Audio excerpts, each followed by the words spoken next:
How we doing, RKA Fantasy Football? It's your host, Tristan Bibbings, giving us the Week 2 recap. Here we go. Starting off with the Gold League. We're getting right into it. Drop my notes. Fumble. Oh, no pun intended.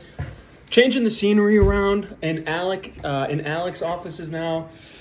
Appreciate it. Appreciate the space. He's out buying a new car. Lucky him. Diving into it, we got the Rangaroo, whatever Vincent's team name it is. He's going to probably give me a call and complain about me pronouncing it right. Listen, we're from the north. We don't get these werewolves in your swamps, all right? So if you want me to pronounce it right, I got to hear it in person. It just doesn't work over the phone. He was up against the always coolest guy. Team Gorilla Glue takes this one down 105.5 to 72.4. Next matchup, we have the Olive Garden versus the Winter Soldier. Olive Garden taking this one down 113 to 105. Olive Garden moves to 1-1. Winter Soldier 1-1 as well. Jamie's Groovy Team versus Mitch Sackmasters. Mitch is going to take this one down 96 to 64. Jamie, what is going on? Back-to-back 60 bombs from you? Jamie, I think you got to drop the groove and maybe focus up the guys a little bit. Moving on to our matchup of the week, we have Straight Up Shiznizzle versus Martin Luther Burden, my favorite team name.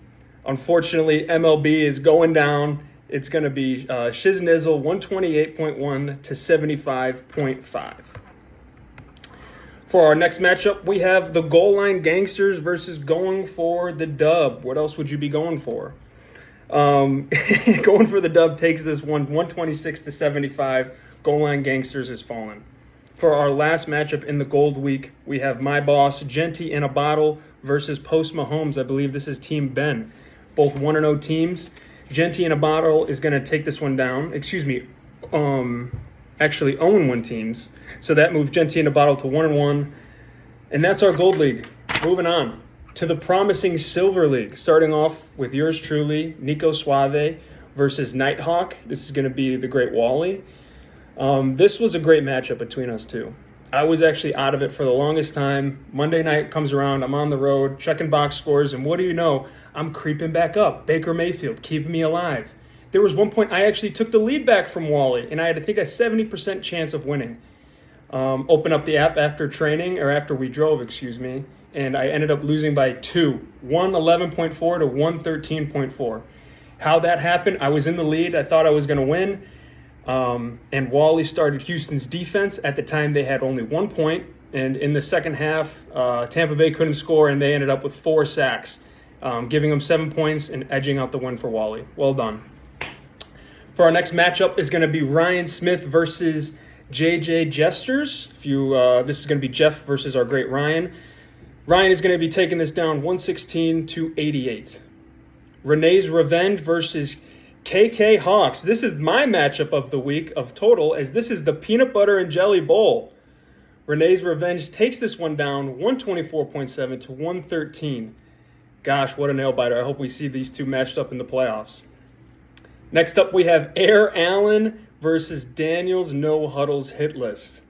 Air Allen, what is going on? We have Air Allen at 50 points to Daniel's 110. Got to step it up.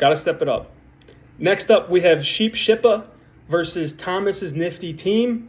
Ship Shippa, that's a tongue twister. Won this one, 111 to 90. And then for our last matchup, and the highest scoring matchup, is going to be Hannah's Hurricanes versus my easiest win. It, in fact, wasn't your easiest win. You're going to take this loss as Hurricane Hannah wins this in convincing fashion, 149 to 73.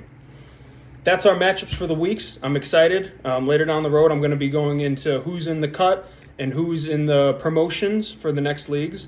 Sorry again for the delay. I was on the road this week, so I couldn't pump out the video as I wanted to on Tuesday. Hopefully this, guys, was good enough for you. Thank you.